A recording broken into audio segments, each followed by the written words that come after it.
Hey everyone, welcome to another episode of the Blood, Sweat, and Tone podcast. I am your host, Luis Munoz.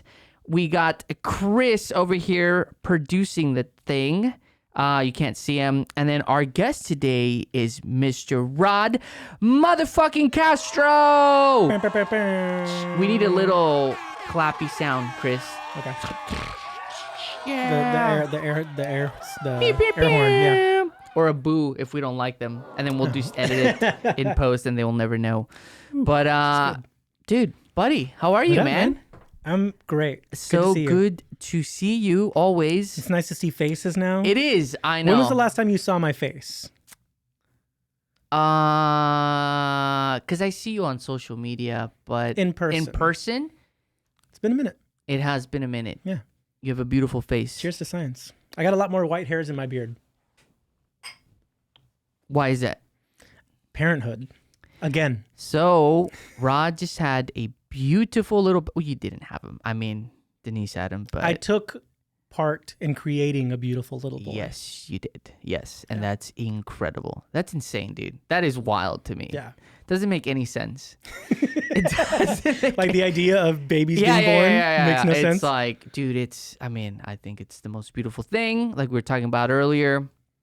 It's badass. Something I hope genuinely that, I foresee that in my future. You're going to have twin girls. Oh, man. Girls are... dude, I would be stoked with whatever. Honestly, like, dude, I would be stoked with whatever. It's like we've even like talked about names. We said Selena, but I don't know if that's too Selena Munoz. That's cute. So I'll just always call her Salinas. Salinas, but more. I don't know, dude. Anyways, that's such a weird topic. It's like this third. Let's derail. Yeah. Anyways, dude, how are you, man? How's life? I'm good. Life is good. I can't complain. You do have a new baby, which is do have a pretty new baby. badass. I have a new baby, and I'm lucky and fortunate to be able to provide for my family even throughout all this. I have a 14-year-old also who's like a terrorist. Yeah. So it balances everything out, So I feel like that keeps me humble. Yeah. Well, let's start there. Like, honestly, like, how do you manage that? How do you stay if you guys don't know who Rod is, this is the busiest man that I know. Genuinely, dude. Like, every time I see you out, you're doing something, you're playing for someone, you're doing a session, I don't know, you're always doing something, which is, that's the point. I guess out here it's just like, dude, just fuck. But like, how do you manage that? Like, people are wondering, like, what the fuck? Like, including me. I don't think about how I manage it. Yeah. Like I really like, I also feel like I don't do a lot. Yeah. You do a lot. I think if I sit back and look at like, what did I do this month? I was like, oh, I did a lot of stuff. But, I wake up early and I go to bed kind of late. Not late, but like old man late. I go to bed like around 10, 11, up at like 7 every day. So there's a lot of my day that I really don't spend working. Yeah. Yeah. Like a crazy session or a crazy thing takes up, a few hours. Yeah. And then the rest of those hours I'm with my family and doing things like that. So I feel like because I sort of just take advantage of as much of the day as I can and try to like, spend time with my kids, spend time with my fiance, like do everything. I feel like I'm doing okay. Yeah. It's also all I've known for a really long time. Yeah. Like I had a kid before I had a career. So how old were you when you? I was 23 when I had my son, and I didn't start doing music full time until 2013. My son was born in 2006. So that was, 7 years of like being a dad, working a full-time job that was flexible, and doing gigs, doing sessions, hustling, all while, and being a full single dad. Yeah. I was raising my kid on my own since he was 2 with the help of my mom, like God rest her soul. She was, if it wasn't for her, I wouldn't have been able to have made a career while being a parent and while working.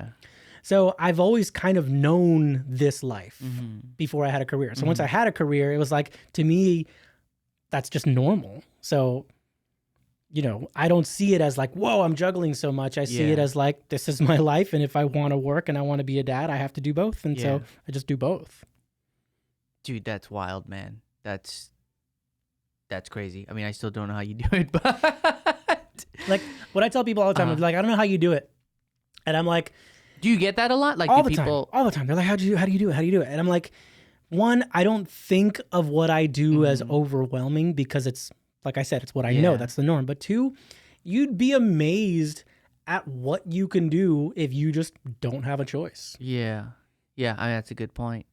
Do you, like, I mean, because I'm always, like, curious about this, you know, like, dude, I'm always, like, trying to improve myself. And, like I'm pretty hard on myself. It's to, like, oh, I feel like such a fucking piece of shit because I started this thing and I didn't finish it, and then now it's just staring at me like, and it's just, I do that a lot, and it's like I'm always constantly trying to, like, I don't know, decipher how other people do it, you know? And I mean, it's a double-edged sword because I feel like sometimes it's so dumb, but like I'll compare myself to like Elon Musk or like Jeff Bezos, which is like, not to think that I'm like, but it's just like, in my head, I'm like, dude, like these guys, like you're running these like huge empires, like how do you fucking do that? When I'm like struggling with like, oh, I got a guitar to build, and oh, I'm running like a repair shop, and oh, I'm doing, it's just like, but then like you do break it down, it's just like, dude, like chill the fuck out, like it is a lot what you're trying to do, and you're not them. I mean, I also don't see it as, okay, let's break it down like this. Yeah. Compare Steve Jobs or Jeff Bezos to a guy who's working at Home Depot for $10 an hour that's waiting to get called to like move stuff. Who do you think works more? So it really doesn't matter. Like, in my opinion, it doesn't matter how much you're doing. It's what you're doing. And to me, like, you know, like people like Bezos and Musk and Jobs, like that's getting struck by lightning, bro. Like there's people who have the same work ethic, who have the same everything, but they just don't have those cards dealt for them. Like where that kind of success, you know? Yeah. That's a good point. But also how many people's ambition and everything is in like, I want to revolutionize the freaking world. Like we don't wake up every day and go, I want to change the world. We just go like, I want to do what I do, make a good living, and, you know, provide a sustainable life for me and my family. Yeah. That wasn't where their head was at. Yeah. And you read like Steve Jobs' daughter's book, like it's really dark, man. Like the stuff that she said about him, like how like not involved he was in her life. And like I remember seeing something about like he named like the Macintosh after her or something like that, but he never admitted it to her. And like he had this really screwed up relationship with his daughter, and like, you know, she would live with her mom most of the time, and they were just very frugal, lived a really normal, meager life. And then she would spend some time with her dad and have this crazy lavish life, but no emotional connection with her dad.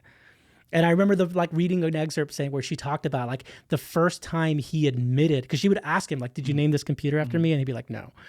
Or it might not have been a computer, but something popular in that world that he named after her. And he'd always tell her, no, like, don't flatter yourself. I didn't name that after you. And then like one time they were like at dinner with like another really successful, huge person. And they asked Steve that. And he like said like, yeah, I did. But he wouldn't admit it to his daughter. He would admit it to like a colleague or something like that. Yeah. And so I think of like that, and I just go, man, if that kind of success means that I have to completely get consumed by my career and have zero connection, or like my child will have no fond memories of me, like, bro, I'd rather be doing what I'm doing. Yeah. Dude, I'd rather be Steve Jobs, bro. They want that PJ life, bro.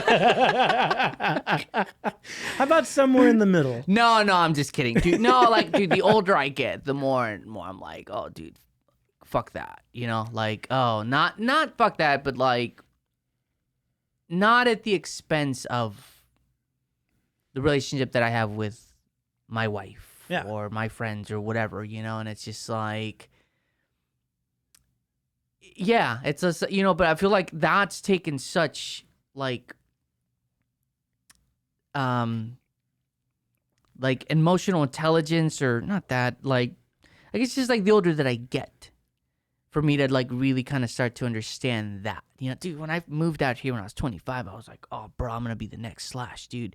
Just you watch, you know. And it's just like, and then now, you know, dude, I'm 37, and it's just like, now you're gonna be working on guitars and building for Slash. yeah, and dude, it's cool, it's rad, you know. It's just like it's like, oh, like you do see these stories, and like even like working with people like in the industry, you know, it's just like, damn, you've accomplished so much and you don't seem happy, you know. And it's just like, dude, you just fucking pulled up in like a fucking Lamborghini and you still don't seem happy. Like, mind you, like, I still want that Lambo, but like, it's bro, like, I get it, you know what I mean? It's like, it's bro, like, dude, like I said, like now I like, it's cool to see you and like, you know, posting pictures of your son. It's like, oh, that's rad. That's super cool, you know, like, yeah, that's it. I mean, so like do you ever see that movie Soul? Yes. Okay. It's a good movie. One scene in that movie, like, shook me to my core. Did you cry? No, I didn't cry, but I loved that movie. I cried. I cried when I watched Coco on an airplane by myself. I'll gladly admit to that. The scene where like he was singing with the grandmother. I wasn't like bawling, but yeah. You know, it was like an Indian when they watched something litter. Yeah. Single tear came down my eye. But there was this one scene in Soul where he finally gets back in his body, gets the gig, plays the show, and he walks out. And like, you know, he just got his dream gig, played his first show, and you know, he was just like, I've been dreaming about this moment. Yeah. And I don't feel any different, you know? And then the girl that he was playing with, the saxophone player, she's like, let me tell you a story. And she's talking about how, she's like, there was this young fish who went up to an older fish and was like, I'm looking for this thing that they call the ocean. And the older fish looks at the younger fish and is like, you're swimming in it. And she's like, no, this is water. What I'm looking for is the ocean. And she just walks away. And I was just like, fuck. And like the reason why that hit me is because, you know, before I started having the success that I was having a few years ago, I was so convinced in my head that like, man, if I just got one big gig, if I had one big artist under my like belt on my resume, like that's all I need. I'll be so happy. I'll be so set. And sure enough, you know, 2018 started working with Beyonce. And then shortly after that, whole slew of other artists came. And I didn't feel any different. Like even when work got to the point where like I was like comfortable, I didn't stress about money anymore. Like I didn't feel any different. And it's this crazy kind of like almost like, I wouldn't say sadness, but like almost like a letdown when you realize that like what you created as these goals, you finally get them and you spend so much time chasing that goal and not trying to cultivate happiness. And when that goal doesn't bring you happiness, you're like, what now? You know, so the past couple of years of my life that I've had these very consistent and great gigs, I'm not chasing gigs. I'm not chasing any of that. It's there. It's been there. I'm trying to like find the time to enjoy my life, fix the things at home and in myself so that I can just appreciate everything. And that's really what I've been doing for the past couple of years. And like, you know, I find my moments where I'm happy. Usually involves a couple drinks. Yeah. And then I'm like, cool. Like, this is great. Those moments that I'm sitting in my front lawn with this little baby and he's just cute. And I just got him this nice little tent. I'm like, I never had anything like that. You realize how spoiled you are? Yeah. And like, I'm sitting there and I'm like, this is great. Yeah. Dude. Wow, man. That's pretty deep. It's true. Yeah, man. That's rad. I mean, it's just like, I mean, dude, I don't know. It's like, I don't even know if I should say this, but. Say it. It's your podcast. First and last.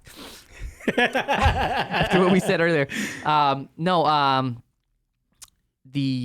dude, I mean, kind of same thing. It's like, it's kind of crazy to think of like how many, and I've probably said this to you in like passing and stuff like that, how it's like realizing, similar things. It's like, you set goals for yourself and, I work hard towards them and you attain them and it's kind of like, okay, cool, fuck it. Now what? Okay, keep going, keep pushing, keep going, it's just like, and, like kind of similar things. Just like, dude, if I can just get like a big name, like that's just going to throw my name out there. And it's like, dude, I know, like that's it, and whatever. But I don't know. It's just like now it's, I guess what I'm trying to say and like I'm trying to dance around it. It's like, I've met enough successful losers in this industry that I'm like, dude, not at that cost, man. It's just like, you look really, like, I used to think that that's what it meant. And it's so cheesy because you hear this so many times, like from so many people. And Jim Carrey was the first one I heard it from. Do you remember what he used to say? I think I remember one of my favorite things he said. He's like, I wish everyone could get rich and famous so that they could see how happy it doesn't make them. Yeah, fuck. That's deep, bro. Yeah, dude, I mean, and he has that whole story was just like, like he wrote himself like that $10 million check and then like. Put it in his parents' grave when they died. And then did all that stuff and then it happens, and it's just like, yeah, man, there's a lot of truth to all that stuff. And I mean, I don't know. It just sucks that I feel like, yeah, when you don't have it, you put so much emphasis on it, and then it's just like, yeah, dude, you start making a little bit of money and it's just like, oh, this is cool. But I mean, I feel like I kind of been thinking about this like recently, which is like, I feel like I've spent the last 7 years of my life. Like when I was 30, I don't know what happened, but like something changed in me. Like I was like, what am I doing? What are we doing here? And like really kind of started to like, I don't know, just be more present of like just my life and the people around me and the people in my life and like just being more aware. And then just kind of starting to realize like, oh, did I like, who picked these metrics of what defines success? Did I or did somebody? And it's not even like malicious, like, oh, it's this big conspiracy, which is like, I think it's just society just kind of does its thing and then we kind of just fall in place and that's it. And it keeps going and, but I think it's just that it's like realizing like, oh, like maybe that used to mean success to me when I was 25, but now that doesn't. And it's just like, well, what is success to me now? And really thinking about that. And like I said, yeah, it's like, dude, I'm 37 and it's like, I feel like I've spent the last. We're the same age. We are. What year were you born? February 8th, 1984. Okay, I'm 83. So I'm a year older than you. I'll be 38 in 11 days. Oh, dude. Cheers, buddy. Cheers. My whole takeaway from that is I think it's great to have goals. It's important to have goals. But like just have fun while you're working towards them. But it's so hard. It's like I said, it's like when you're a kid and like, dude, I was just home in Texas in El Paso and it's like. How was it? Oh, dude, amazing. And that's the thing, too. It's just like you appreciate where you're from more and more. You appreciate what you have. I appreciate my parents so much more now. Like, you start to understand that everything is temporary. life is temporary, and dude, someday they're just not gonna be there anymore, you know. And it's just like, dude, my mom calls me, I don't give a fuck what I'm doing. If I'm with a client, something, dude, I answer. It's like I'm at that point where it's just like they mean everything to me, you know. And it's just like, and like my friends, my brother, like these, it's a cool place to be in, you know. But it's just like meeting certain friends at like, not judging, like it sounds like I'm being judgmental, but it's just like,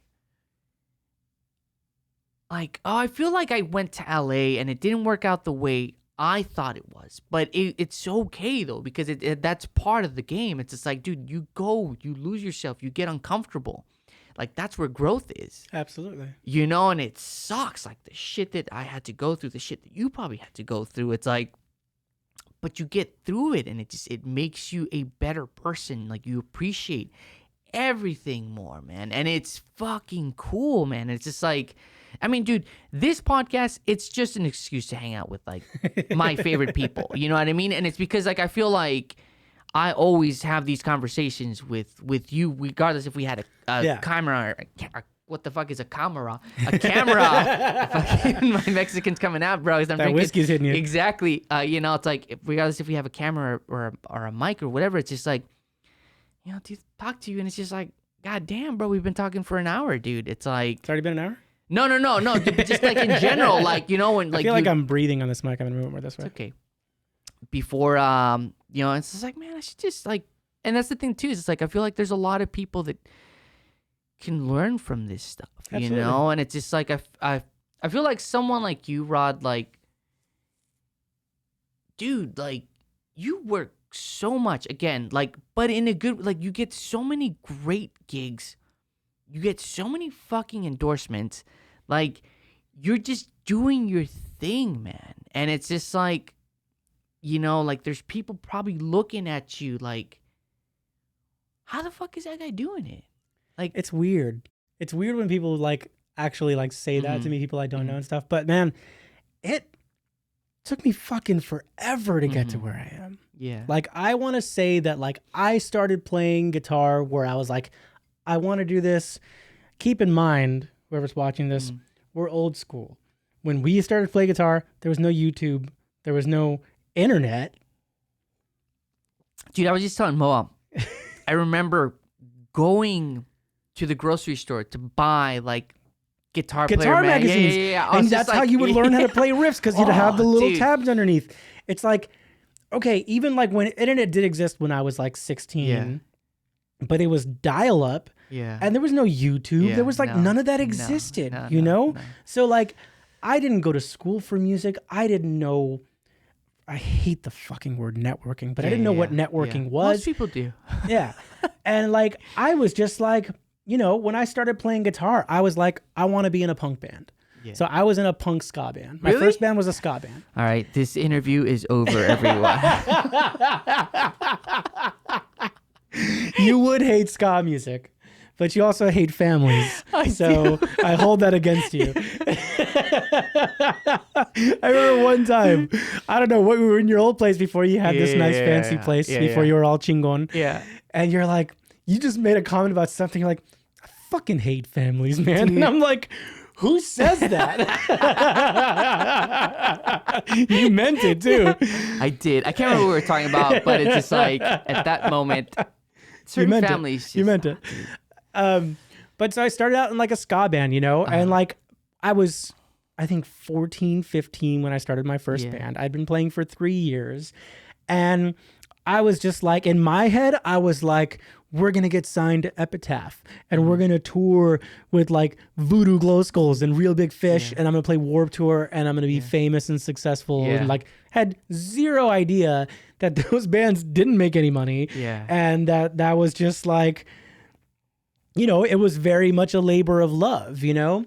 And the bands I was in were good, but nothing ever came of it. And, you know, I like had zero schooling, nothing whatsoever. I still to this day don't know how to read music. In my head, I don't know theory. I tell people all the time, I don't know what I'm doing on guitar. Like I know what sounds cool, but I also feel like I just play the same shit on everything that I'm playing. And this is the moment that Rod lost all my gigs. But the thing is, I'm very open about that, and I tell everyone that, and yet people still hire me. Yeah. I'm not gonna say no. Yeah. But my point being is that when we were young and we were starting out playing, we had no guidance. We had no direction on guitar unless we went to a music school or unless you bought those Mel Bay books that like taught you chords and how to play like folk songs and stuff. We were really on our own. We didn't have the resources we have today. So when I was 23, that's when I did like my first legit session. And that's when I was just like, okay, I want to make a living out of being a session guitarist. What was it? Do you remember what was your first session? Okay, so rewind a little bit. I was about 19 or 20. Ska band didn't work out. Ska band didn't work out. It turned into like a post-punk screamo-ish kind of band. Oof. I know. Not screamo, but it was like kind of in that vein. For sure. And we ended up being in a band with an actor named Tom Sizemore. He was in like Natural Born Killers, Black Hawk Down. He was like in all those war movies. And the dude's crazy. Like I was living with him when I was like 19, 20. Really? Yeah. He had a mansion in Beverly Hills. I haven't talked to him in a long time. Yeah. I'm grateful for the guy. He'll admit that was a crazy time in his life. A lot of drugs, a lot of prostitution, a lot of yelling, and me in the back room just like, hey man, I'm just here to play guitar. And I was a kid, so I grew like I was like, lived with them for a while, and I was writing music for this band. And then we were in a rehearsal studio at Nightingale's in Burbank. I don't know if you've ever been to Nightingale's. Yeah. Oh my God, yes. Yeah. So that's how long it's been there. Yeah. I've been rehearsing there since I was like 14. And we were in another room next to us were a couple members of some of my favorite bands, Soulfly, Snot, like really cool, like badass metal bands that I grew up listening to. And so I saw one of the guys, his name's Mikey Doling, super cool. I was like, dude, you're Mikey Doling from like Snot and Soulfly. Like, I'm stoked to meet you. I kind of talked to him for a bit. He's asking me what I was doing. I said, I'm in a band with this guy, Tom Sizemore. He's like, I totally know Sizemore. I love his movies. So he comes into our rehearsal spot. I love his parties. I love his parties.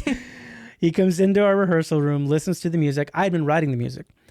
And he's just like, I love this sound. Like, I want to produce your guys' record. So he produced the record for us. The drummer at the time that was playing with us is my good friend Lester Mendoza. I don't remember what exactly happened, but he ended up not being in the band anymore. But funny enough, with him, we're jumping timelines right now.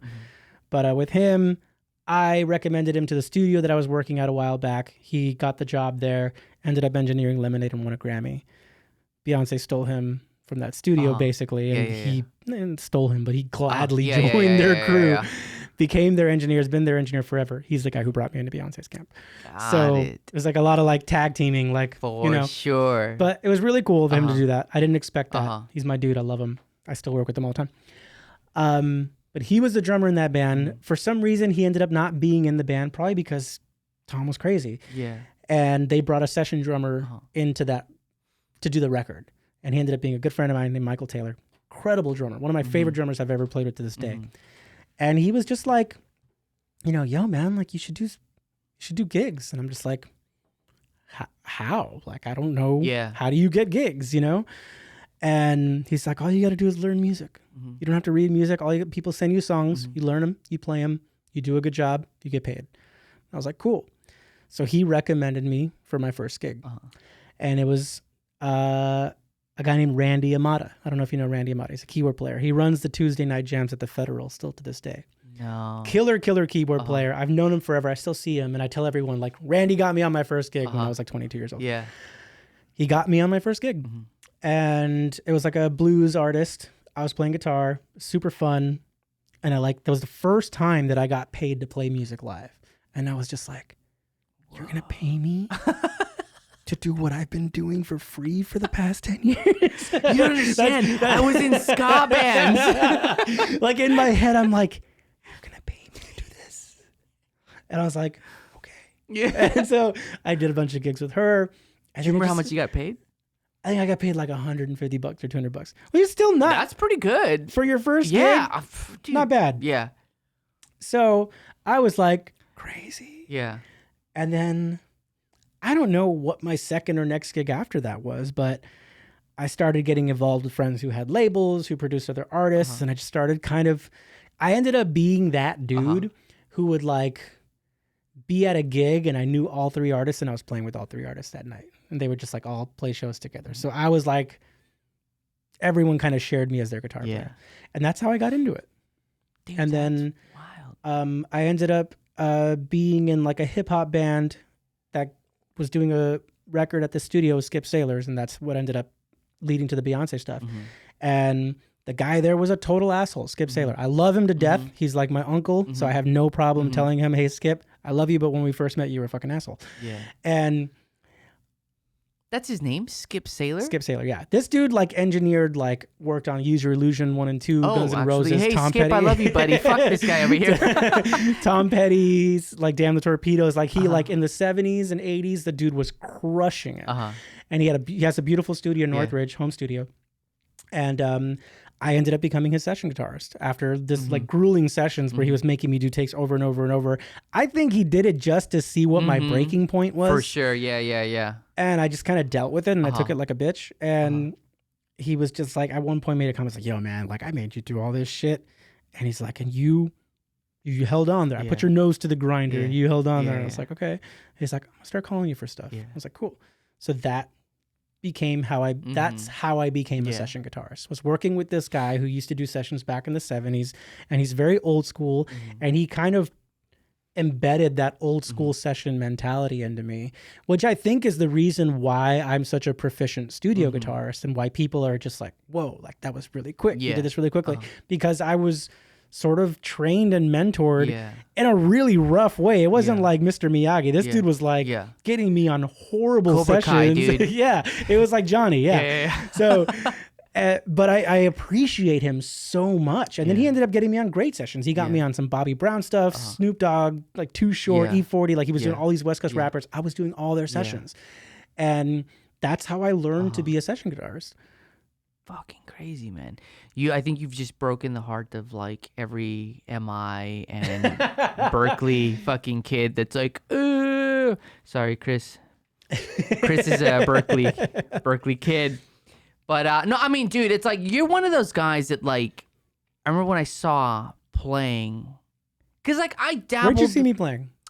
It fucking Jam Card. Oh, is it a Jam Card thing? Yeah, that was the first. I think I went up to you. I was like, dude, like. Which one was it? Was it the Tower Records one or was it before that? I think it was the one at MI. That. Okay, yeah. Whatever it had a stupid name, whatever the fuck it was called, but the live something. Yeah. Because I was trying to work with them, and I was like, at the time, I was just like, because I still didn't have the shop, so I was like, just trying to find like creative ways to kind of like, promote myself and like throw my name out there and stuff like that. Now, were you trying to promote yourself as a tech at this point or a guitarist? As a tech. Okay. As a tech, but I guess I approached this story. I'll go back to that, but that's the first time I saw you, because they had the big fucking screen TV thing, and we walked in, and I already met the guys, and it's just like, oh, just come by tonight, just come check it out or whatever. And I was like, oh, okay, cool, yeah. So I went there just to kind of just check it out, It's just like thinking like, oh, maybe I can do a vendor thing, and like I said, like set up a station and like do, like free restrings and shit. I am so fucking happy that did not happen, because oh my God, dude, that would have sucked. Yeah. That would have sucked. You would have been in a hole. Oh, dude, it would have just like free, you know what I mean? It's just like, but it's one of those things, just like, ideas, like, just you're trying to figure out yourself. You probably just put it on the floor. I'll hold on to it. Until I get a refill. Do you want a little bit more? Do I get a refill? Yeah, dude, let's do it. Chris, you don't have to pause it, dude. We can just keep going. Thank you, Chris. You're a sweet man. And, dude, no, just go through the front. Fuck it. Who gives a shit? It's fine. Yeah. This is real, bro. This is real, this dude. Ain't no Hollywood podcast shit.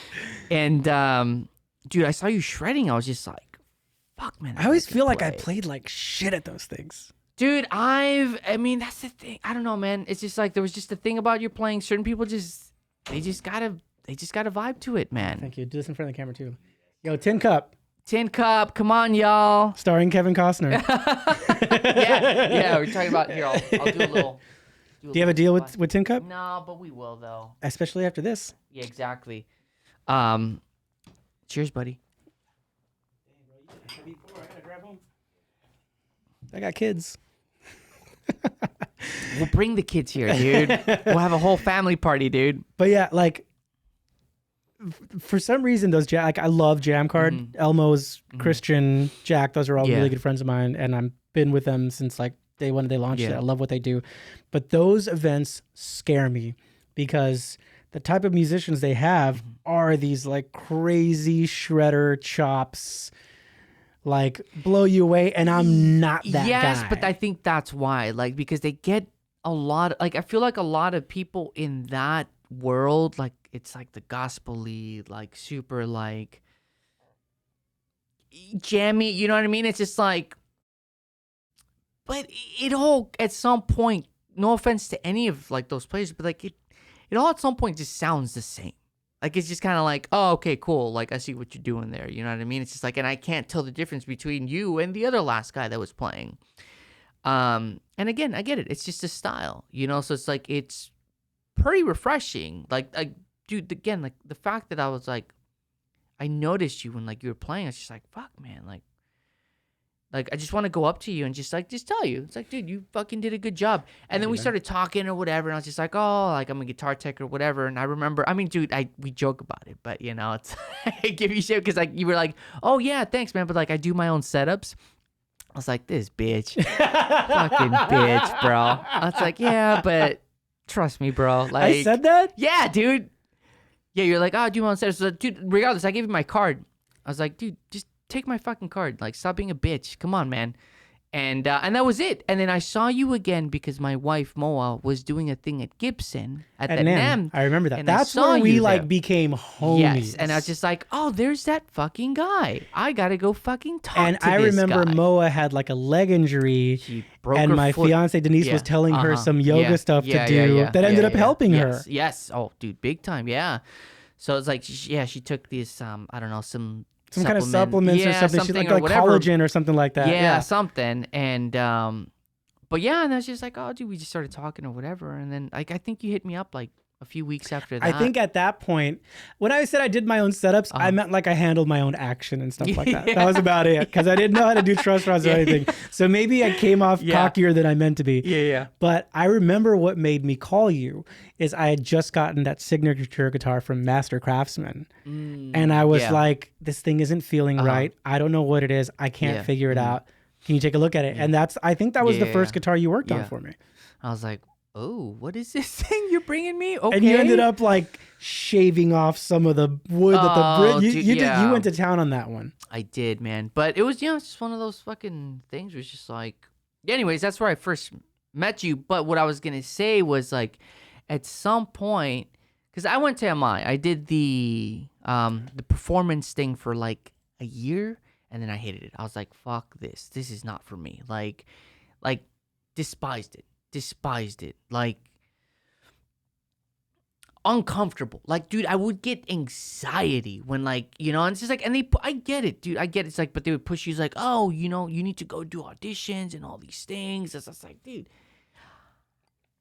And and it was crazy because I did do a few, but dude, I was so fucking broke. Like, it's not even like counting dollars, dude, like I was at that level. And I remember like I went to go do this like audition. Like one of my teachers, like he was able to get me like on one of the Katy Perry auditions. Dude, I remember like I showed up and dude, like shitty, like whatever I had, dude. Like, dude, I didn't have fancy clothes. I didn't have anything, dude. I literally showed up with my guitar and my shitty ass fucking pedal board. And your mustache. And my fucking, no, dude, I don't think I had a mustache, dude. I was such a bitch, dude. You went along with it like, and my mustache. Dude, it's just like, I know. But I was like, dude, I think Chris, how good was that? Oh, dude, it's so funny, man.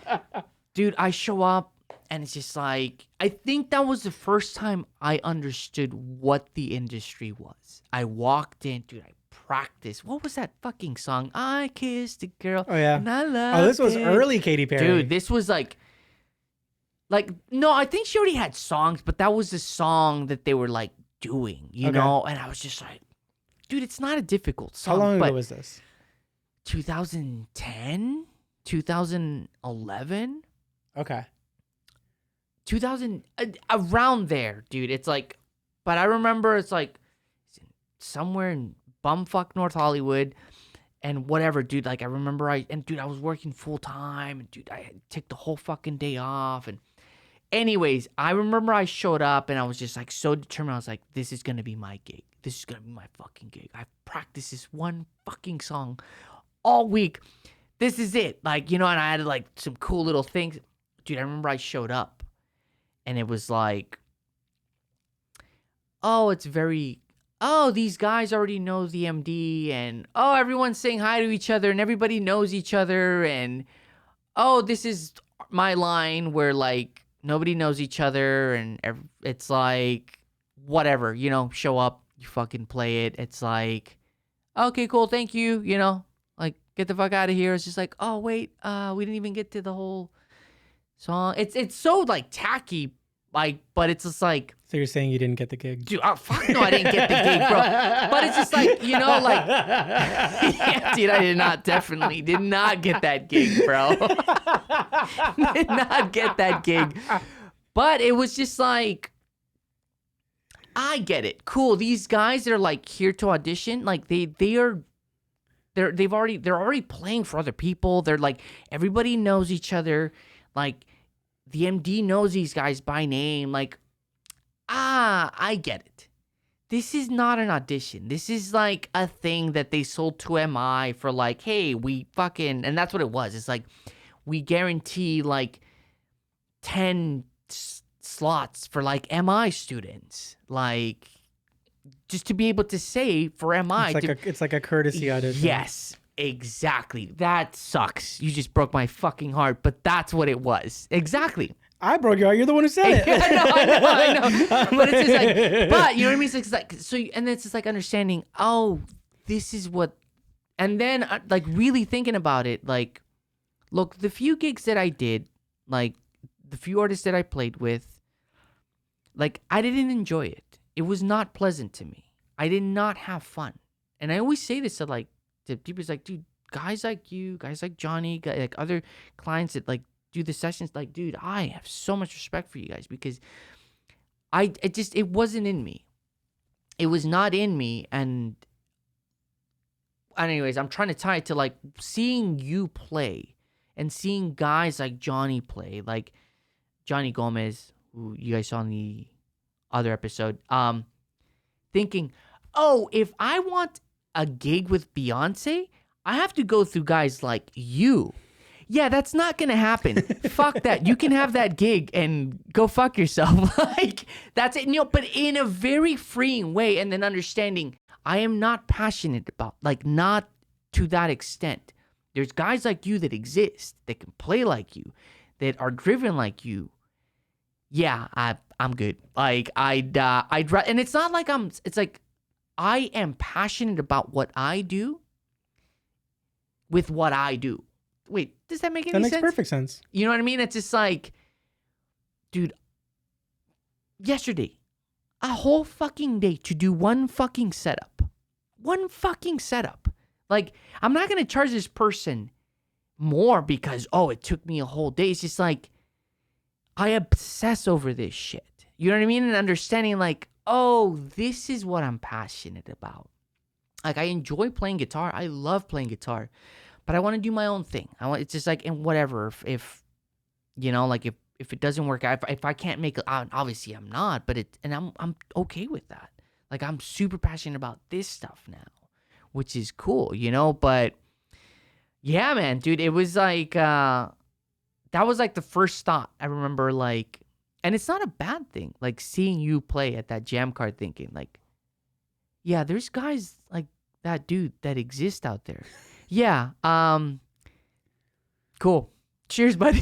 Like, See, you know what I it's- mean? It's crazy for me to hear that, man. Like, because, so I have what I like to call, I combine it, I switch it around. Sometimes I call it performance dysmorphia or talent dysmorphia or success dysmorphia. So you understand what dysmorphia is, right? Yeah. So like people who have body dysmorphia or Yeah. like, you know, cheerleaders who Yeah. are like rail thin who think they're fat kind of thing. I, you know, like those jam car things and like even like the boba thing that I did with Joshua Ray Gooch a couple of weeks ago. While I was playing my parts and doing everything, I'm like, you know, everything I'm doing, I have it under a microscope. I'm like listening everything and I'm like, wow, I'm really sounding like shit right now. Like I'm making a fool out of myself on stage.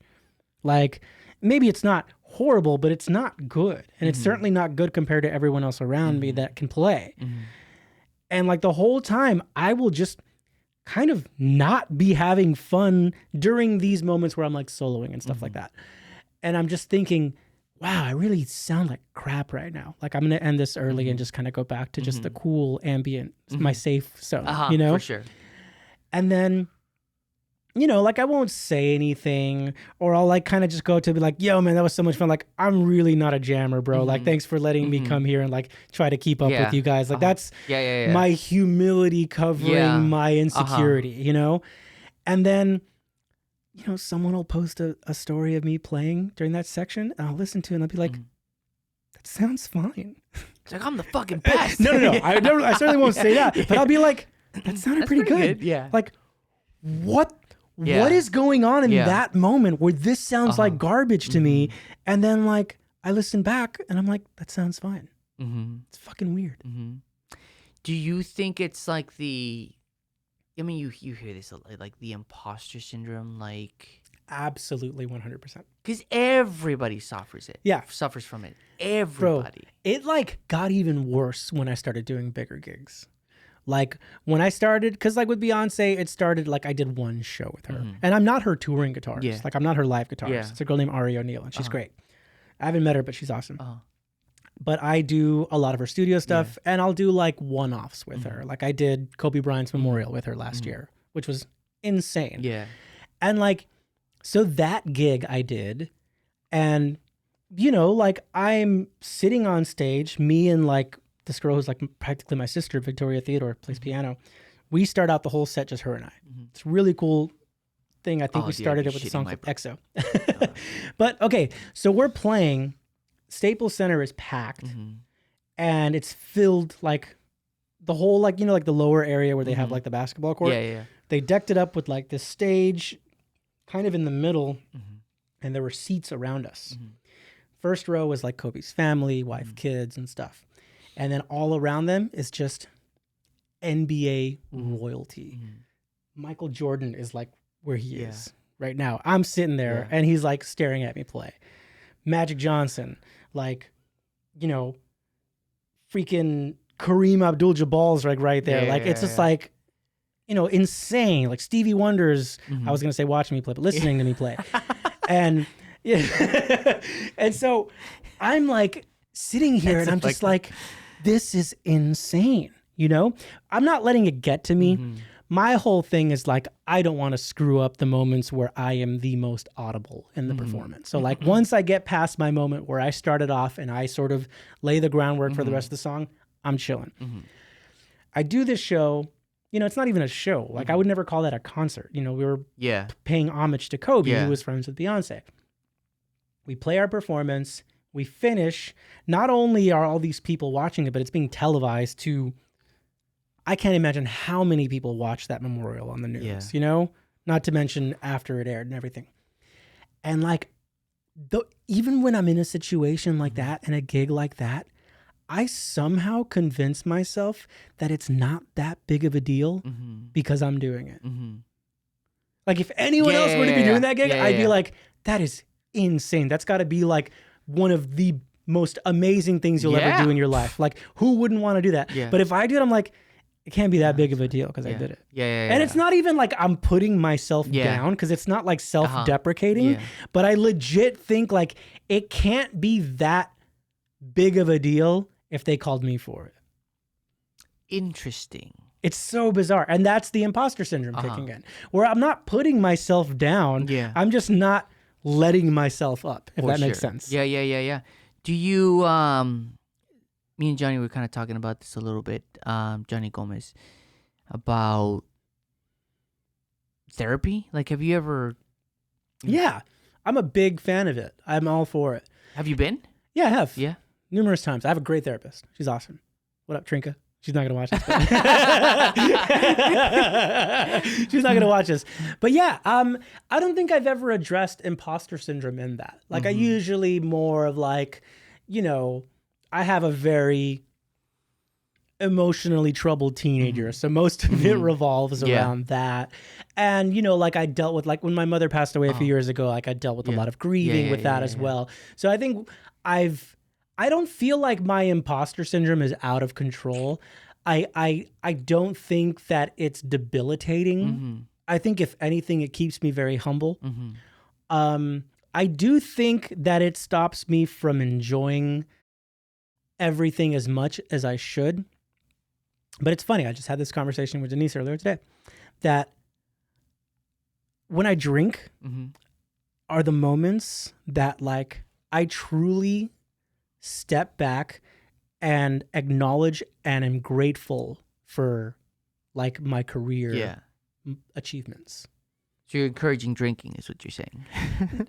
I encourage my drinking because for one, I don't have an addictive personality. So drinking has never been an issue or a problem. But I feel like when I drink, it kind of just shuts up that voice in my head that like that stops me from like enjoying shit. Yeah. So I'm a big fan of just getting like a little bit of a buzz and just being like, hey, life is fucking amazing. Yeah. Like when you sit down and think about it, like I forgot who I was talking to, but someone was like, you need to realize that just being born in this country is like winning the lottery in the grand scheme of this whole planet. Yeah. Dude, this is the shit that I always tell people, and it's just like, dude, because I grew up in El Paso. Like, I don't know if you've ever been to El Paso. Everyone's always like, oh, yeah, we drive through there. It's like, motherfuckers, man, I get it. I do those El Paso, like, hard shell tacos. Dude, they don't even make those fuckers there. These fuck faces, man. But, dude, I grew up in a border town. Dude, you could stare into Juarez, like, which is Mexico. Like, we grew up downtown, like, the shittiest.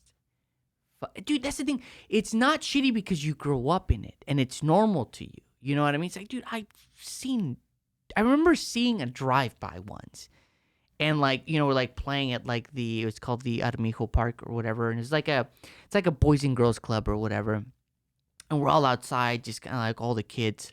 It's like around 6-7 p.m. We're all outside, just kind of like hanging out, you know, with my friends and shit. And then there's like a grocery store that's like a block, like that we, you know, it's like cool, like we usually always go to and buy a Gatorade, and we'd all fucking share it.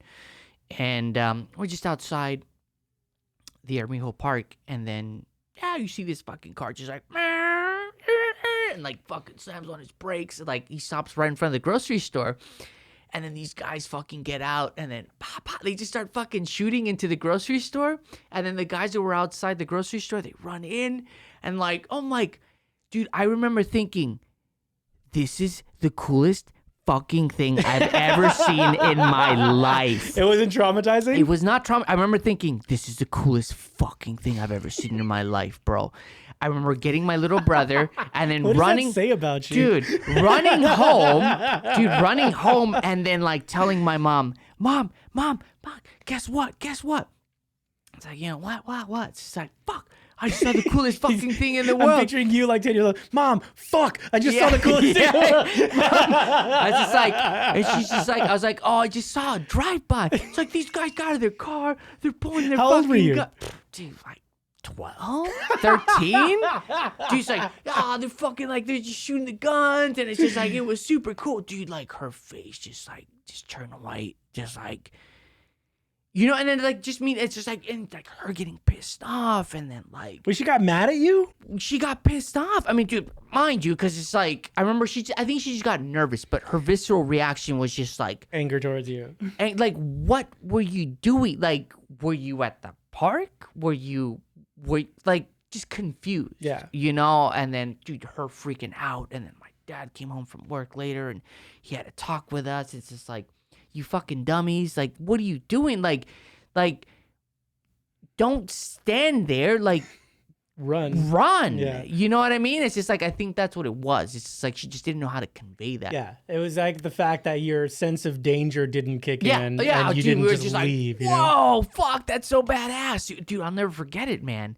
And but anyways, it's like, dude, we were like, you could walk into Juarez, you know, Mexico, and like, again, to going back to what we were saying earlier, it was just like, dude, the older I get and I go back home, like, I understand, like, now that like I'll always drive by that highway, like the border highway that like hugs, you know, Texas and Mexico.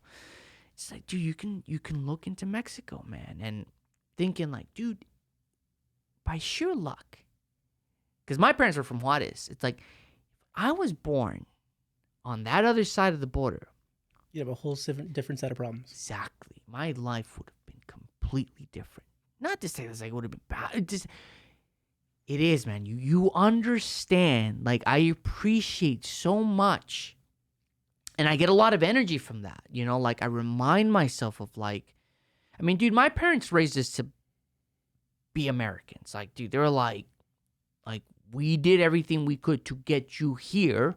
So you take advantage of the opportunities that you're not going to have over there, you know? And dude, I love them for that, man. Yeah. And again, dude, being a kid, you don't understand, you don't appreciate, but where I feel that I really actually did win the lottery is not only that, like being born here, but the parents that I had, because, you know, dude, my dad was always like, well, like, oh, I want to be a rock star. Well, yeah, you can do that. You know, it wasn't like, no, you can't do that. It's just like, they never told me how or anything, but they never told me no either. Yeah. And it's just like, that really fucking, like, helped me out, you know, because, dude, I would get these, like, ideas in my head, like, these, well, I think you know, like, the first time I saw Slash was like, I kind of want to do that. I kind of want to play on a piano, like, half naked, and have, like, every fucking, you know, like, every woman after me. Like, but also, that thing that he's playing, that's kind of cool. Like, what is that? I've never heard anybody play the guitar like that. You know, it's just like, I've always just been so used to like dun dun dun dun dun dun dun dun dun. You know, it's just like Paisa music. But yeah, man, I mean, it is. Sorry, I just wanted to throw that in there because it is true, man. It's just true, like, man. And you know what? I think we get a different perspective because I'm assuming your parents are from Mexico, or were they born here? Yeah. Dude, my dad was born here. Okay. But, like, literally born. And then as soon as he was like, cool, he's good, well, let's take his ass back to Mexico, dude. So it's just like, because so my grandma was just like, because they used to come to New Mexico to pick fruit, or not fruit, whatever the fuck they used to pick. Sound like an arrogant fuckface. But, and then she had him while she was here. Yeah. But then they went back. So it was just by chance that he was born Just here. by chance that he was a citizen, but they never took advantage of it, you know. Because like, back then that was an anchor baby. Yeah, dude. Yeah. I was an anchor baby. I am the first person in my family born in this country. Really? Yeah. And where's your family from? El Salvador. Damn, bro. And I was raised by a single mom. Dude. And dude, like I said before, she helped me raise my kid. Bro, like, you know what it's like trying to do music for a living. Like, that doesn't work. And like, imagine being a single dad working like a job that doesn't pay you well, and you just have these hopes and aspirations of being a musician and having no idea if it's ever going to work.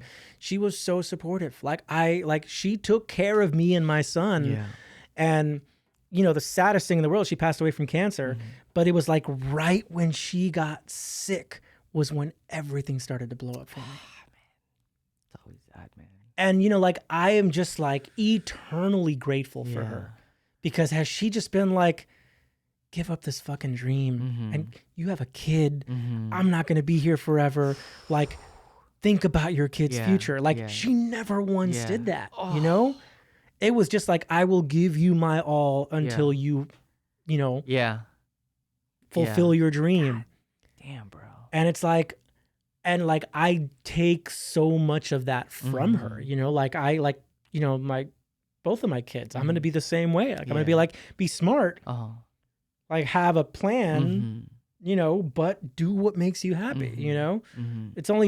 I can only imagine my kids are going to want to be creatives because this is the environment they grew up. I was also the first musician in my family. Like, you know, my mom was a hardcore worker. Like she came here from El Salvador, was working in like a factory, befriended some really rich people who loved her and they took care of her. And they gave her a good job and like kept her employed forever while she learned English and like learned to live in this country. And then she ended up becoming like a bookkeeper for like Steven Spielberg and like a bunch of huge clients. And like that was her job. She did finance. And so I didn't appreciate it at the time, but looking back now, I'm just like, bro, like our parents literally sacrificed and their whole lives for us. I think that's the thing that like bothers me now because everyone's like, oh, it's a generation thing. It's like, dude, it's a cultural thing, man. It's just like, I wish. Look, I get it. Everything that everyone says about like, you know, like the injustices against minorities and everything, like I understand that. But to me, like I would always say this during like the summer when like all this shit was going off and everything was popping off with the protests and everything. It's just like, dude, it gets exhausting to hear, in my opinion. It's exhausting to hear why you're not gonna make it. Because of the color of your skin, because of where you came from. It's like, look, I get it. You don't think I'm aware of that? You don't have to remind me. Like, you're not doing me any fucking favors. It's just like, my parents didn't. If my parents every single fucking day were like, hey, I wish you could be your own business, but unfortunately you can't because you're a minority and you're brown and we couldn't afford a good education for you, so settle. Like, I would have never tried, and I get it. Yes, look, let's go towards that, but it's also like, dude, the only reason why I ever fucking tried was because they never implanted those seeds in me. You know what I mean? It was always like that seed of like, what is it that you want to do? Cool, go for it. It might take you it might be a little harder for you, but not even that. They never told me that. It's just like, go for it. Go. And I did. And it's just like, and it's crazy to think that like, now I'm here. And it's just like, for me, like, the way to push the needle is that. It's like, look, you're trying to fucking force Amazon or Home Depot, like you're the guy that gets paid $10. Like you're trying to force their hand to pay you more. Cool, man. Might be waiting a while. You'll get it. But by the time you get that extra dollar on your minimum wage or whatever, guess what? Your rent went up. All this other shit went up. It's just like, dude, I get it. It's fucking hard, but it's just like, just do your thing, man. And it's hard. Again, I get it. Everyone's probably like, well, but it's like, trust me, I get it. You get it. Like, but this is the only way. Yeah. I mean, in my opinion of that, and my response to that is that people have different paths and different skills, different limitations, different obstacles. Like, you know, have I seen the obstacles of not being white in my career and in my life? Absolutely. But I didn't let them deter me personally. But I also acknowledge the fact that maybe I got lucky. Maybe we got lucky. And maybe other people haven't been as fortunate. Maybe like I notice in my day-to-day life that shit just like in my career, things just work out. Yeah. Things fall into place. And I think so much of that comes from my true belief in karma. Like I manifest. I'm a big believer in manifestation. I'm a big believer in being selflessly good to others and that comes back to you.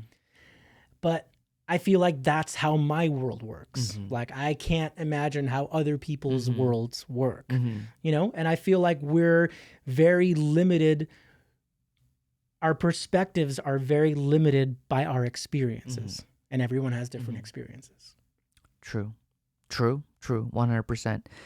I will agree with you with the manifestation. It's like, dude, this whole fucking place, it's fucking crazy to think that, like, dude, I used to dream of this. I used to dream of, like, and here you are, bro. Dude, someday I'm going to have a shop.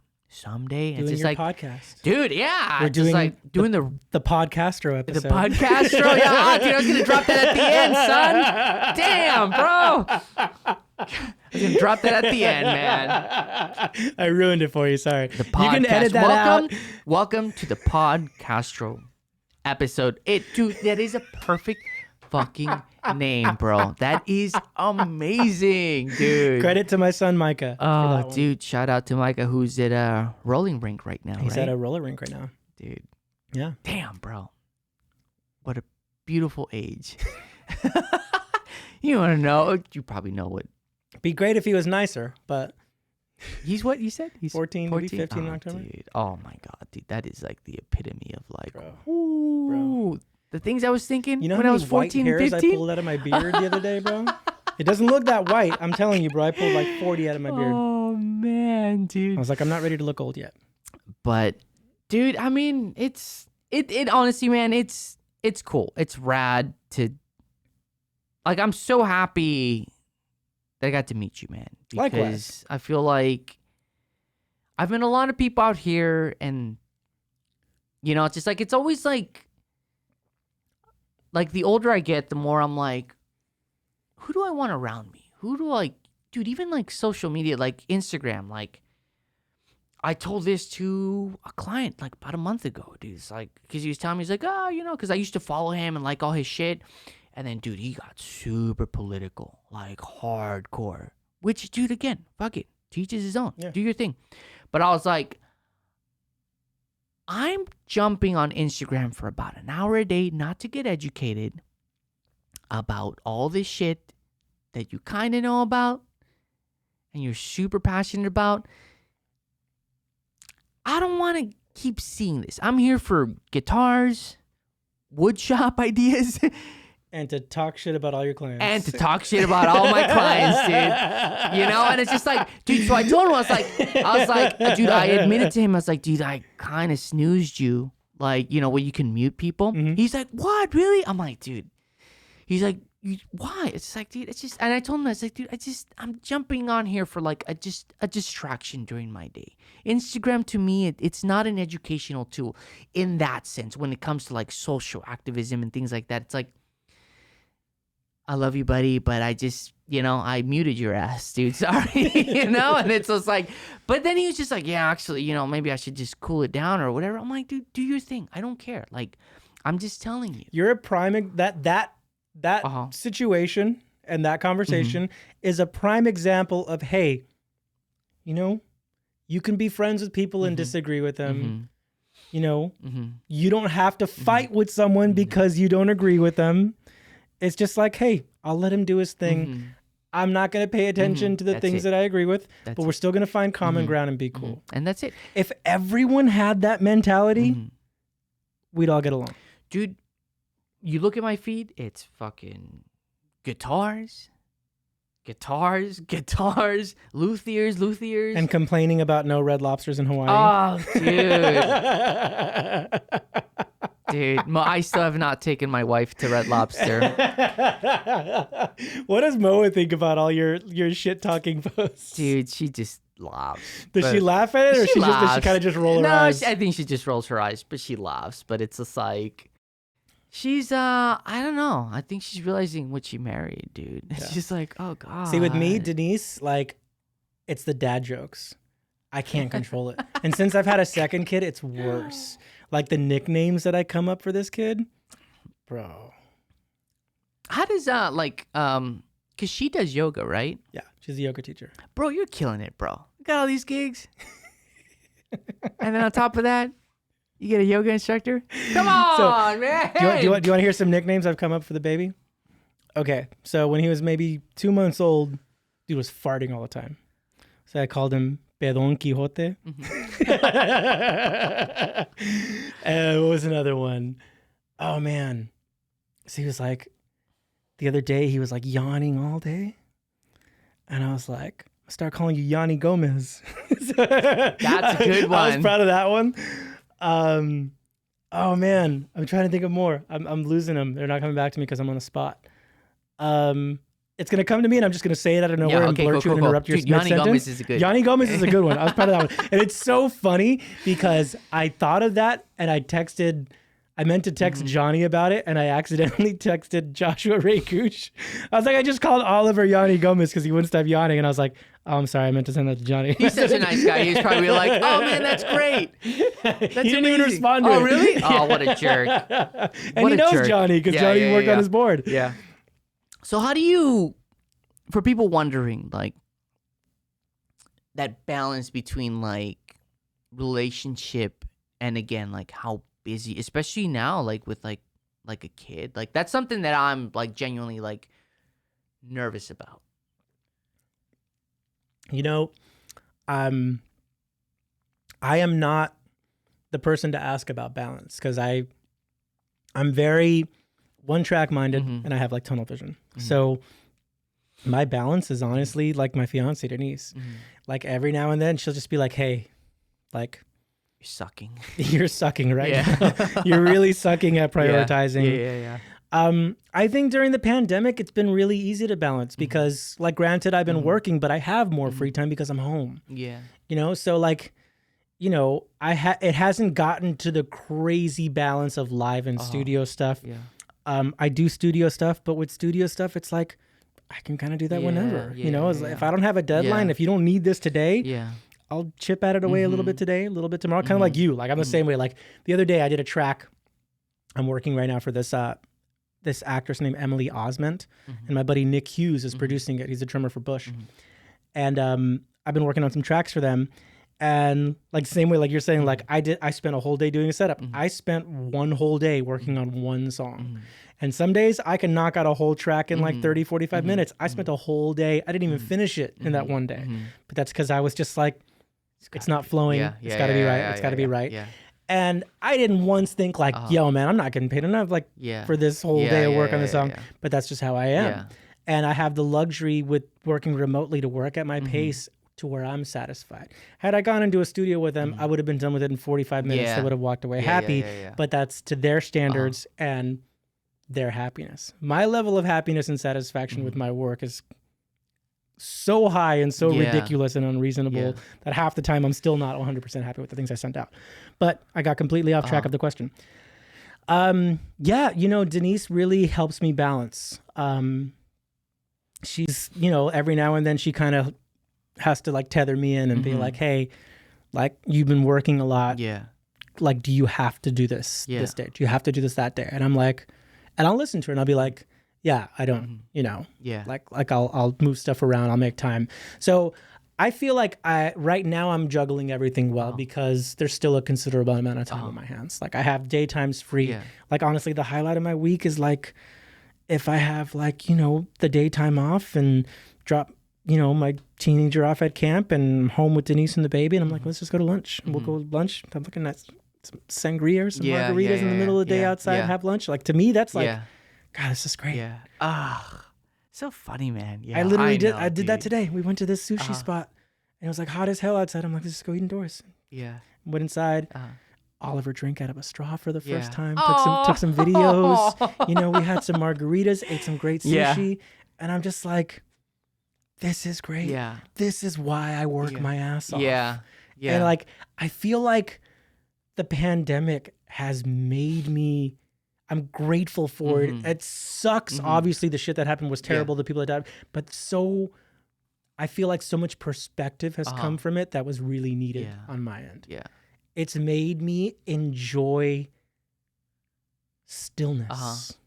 Where I was always running from that. I was the kind of dude who was like, I have to work every day and I cannot be still. Because stillness means sitting with your thoughts. Stillness means no distractions. And bro, like what was the pandemic more than like you need to sit by yourself and deal with your thoughts and make sure you're okay with yourself. You know, a lot of people can't handle that. Yeah, man. Fuck, man. Yeah, dude, that's a harsh truth for a lot of people, man. It's just like, dude, just being able to just sit with yourself. Yeah. No music, no YouTube, no distractions, just you and your scary thoughts. There's this cartoon show called Regular Show that my son and I used to watch all the time when he was younger. I'm good. Little Dabby Dab. All right, fine. Come on, Podcastro. So, if anyone ever tells you that peer pressure doesn't exist in adulthood, you're witnessing it right now. And so, but like you know, these guys were like having a sleepover, and like it's like a raccoon and a blue jay and like some old guy whose head looks like a lollipop. It's like just most bizarre characters. Yeah. And there's like one scene where they're like, do you guys want to tell scary stories? Do you guys want to watch a scary movie? We're having a sleepover. And this old guy's like, I know something we could do that's really scary. He's like, we can go to bed early and sit alone with our thoughts. And they're all just like, and I'm like, that's some scary shit. Yeah. Dude, it is.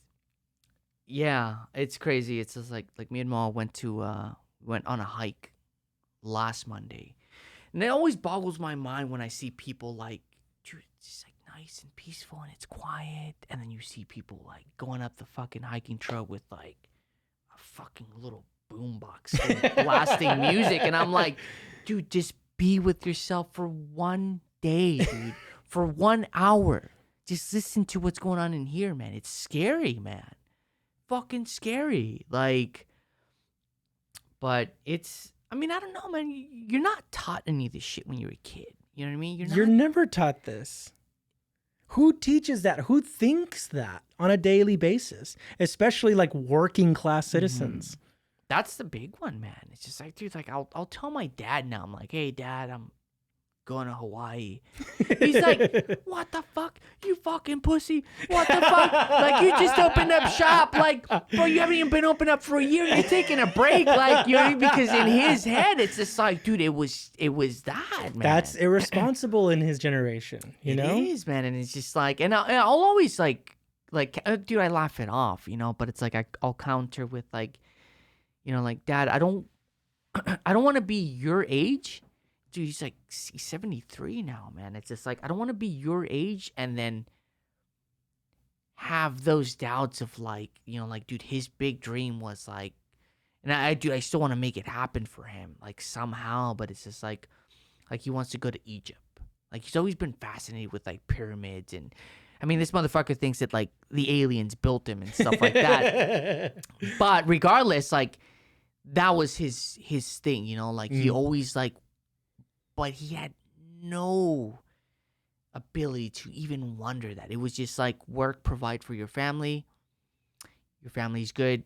Cool. Fuck it. Like, you've worked yourself to death, literally. Like, you know, like, you got bag aches, your knees are fucked.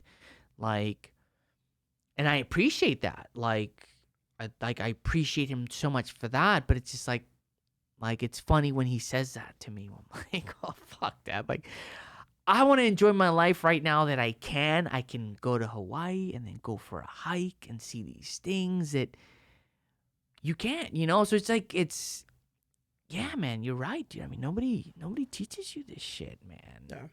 It's like, yeah, where? But I would say, like, you know, that's what I'm grateful for with the pandemic, is that like, it's really taught me to just be okay without the grind and without the hustle. And I'm like, you know, like, shit's opening up. It's going to get crazy again. It's been getting crazy, but it's still chill, you know? Like, you were saying you were just in Vegas, right? Yeah, I was just in Vegas for a couple of days doing the Magic Mike Live thing. I do all the guitars for that. Vegas is, I mean, it's always crazy, but it's crazy to go to Vegas post U.S. pandemic. Like, I don't even like saying post-pandemic because that's so tone deaf to the rest of this world. Like, when people come up and say like, oh, well, COVID's over, it's like, have you looked at an article about what's happening in India? What's going on in China? Like, are you looking at the rest of the world? Like, you know? So that's like, to me, is so ignorant to say that. But as of right now, in our universe, in our world, it's... as of right now in LA, we're good. Yeah. You know, so I forgot what I was even going. Oh yeah, it's Vegas. I'm like, Vegas to me was crazy and dirty pre-COVID, and now in this weird sort of purgatory COVID era that we're in, it was crazy going there. Like, I had anxiety, bro. Yeah. Like, so I think just it had been so long since I wasn't around that noise. And it's like when you're not distracted and when there isn't so much noise in your head, you're very perceptive. Like humans in general, if we're not distracting ourselves and we're like actually chill, you know, you can really pick up on the energy of people around you. And being around all of that was just like, whoa, this is like overwhelming right now. And I was there for like 2 days. And like by day 2, like we went out to like get, you know, like we'd been working all day. And then the music supervisor was like, oh, let me take you out to dinner. So we go out to dinner. And I'm like, I had to drink a couple times just to be comfortable. And it wasn't like this paranoia of COVID. It was this like overstimulation of everything around me, which would normally feel normal, was like too much for me. So do you think, obviously, I mean, that's a loaded question. How do you think this is going to change things? Like, you know, you were talking about like maybe going, because you're doing some shows with Homegirl. What's her name? Yeah, I'm going to Philly in July for 4th of July with BB Rexa. And then like I got more shows coming up with Natasha Bedingfield, and I think TLC is going to pick back up. Yeah. And so like I'll be jumping from artist to artist and stuff.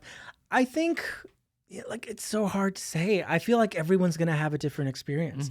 I feel like there's going to be so many people who are going to jump into it just like, thank God this is finally happening, and just like dying to get back to how they were before. It's like, I think everyone's on a different level, you know, like I'm accepting of it. I am probably, I'd like to say that I'm not going to let myself go back into total workaholic mode, but realistically I probably will. Yeah. But my intention for that will be, you know, like we want to buy a house. Buying a house in LA right now is near impossible unless you have really rich parents who are going to like help you front a huge down payment. Oh, you don't? Oh, that's no, I don't. I don't even have parents. Oh, that's so I'm like Batman right now. Give me like a sad trombone sound clip right there. But you know, and you know, Denise has been a stay-at-home mom since the baby's been born, and that's great. He needs that. You know, like I see like how happy and healthy he is, and she spends every waking second with that baby. Like she goes to the bathroom for like 5 minutes and she's like, I missed him. And I love that. You know? I think so too. And like, you know, like I'm working a lot throughout the day. I'm popping in, taking breaks. She's like, hey, I need a break. I'll, you know, play with him. He loves me. We laugh. But that connection that he has with her, I'm almost like jealous. Like he wakes up, and the second he wakes up, I'm usually awake before she is. So I'm like trying to get him back to sleep because she's up every 2-3 hours at night while I'm sleeping through the night because I got to work the next day. And like, you know, like he wakes up and like he looks at me and I'm like, hey, Papa, how's it going? And he'll kind of give me this cute little smile and like, you know, be like, come here. And then he'll like immediately just goes to her. Yeah. And like she wakes up, and the second she wakes up, his face lights up. He grabs her face and like just like swallows her nose, and that's how he gives kisses and stuff. Yeah. And I'm just like, this is so freaking beautiful. Yeah. And this is able to happen because I'm lucky to have a career. For sure. Yeah. For sure. And that's always been my motivation in my job. Yeah. Because before this, I had Micah. Like, you know, like I said, before I had a career, I was a parent.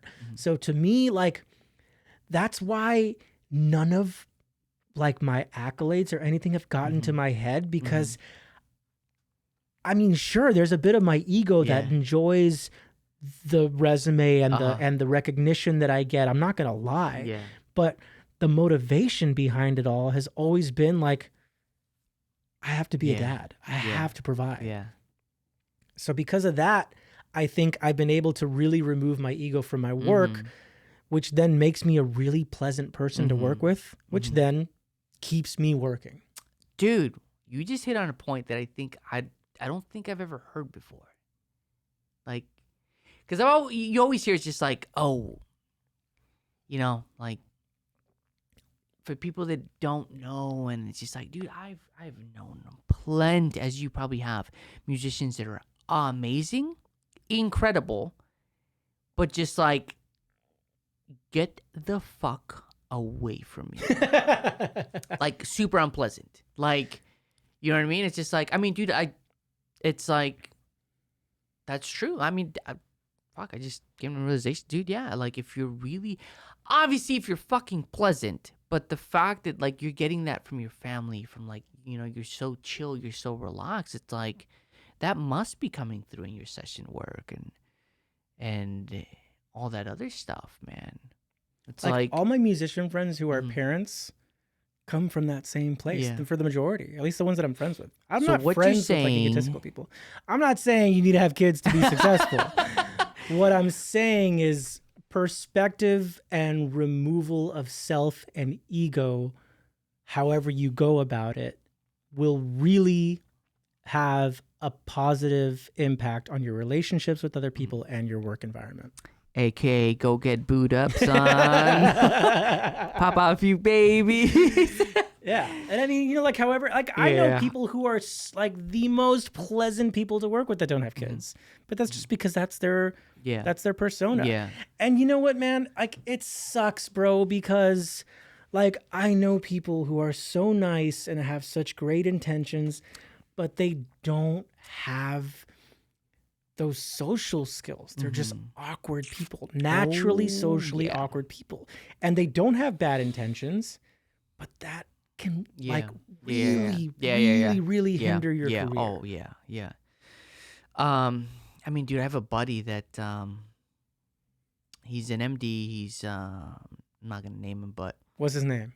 I'm not gonna name him. I'm just kidding. He You has had to say his name.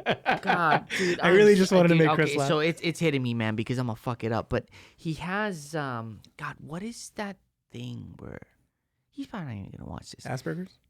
No, where it's just like you jerk. Oh, like a nervous tick or like Tourette's. He suffers from Tourette's. I mean, we've talked about it, like, and he has big time gigs, but he suffers from Tourette's. Like, dude, he has his things, and it's just like, it hasn't hindered him. It's great.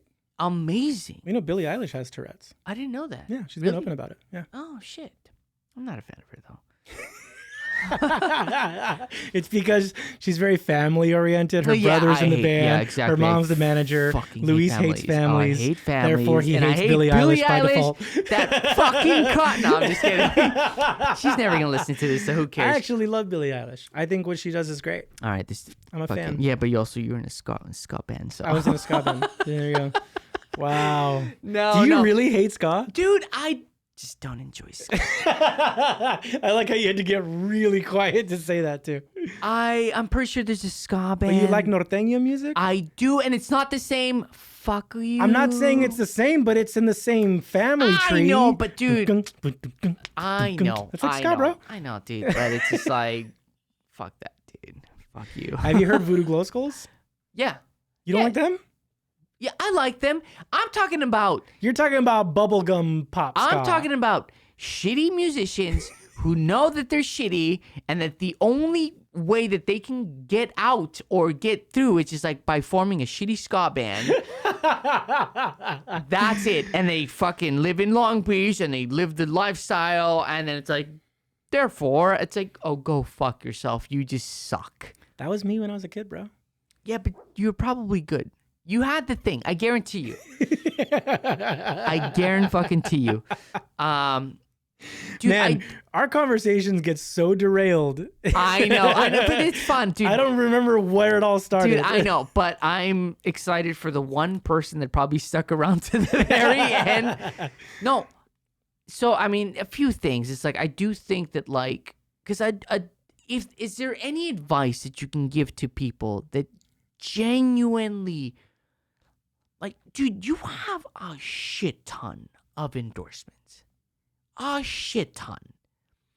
And like, dude, you don't have 1 million followers. And I don't mean this in like any disrespectful form or anything. It's just like, you know what I mean? It's just like, you're doing pretty good for yourself. But also, you're not what people would think you need to be at in order to like hit up PRS or whatever. It's just like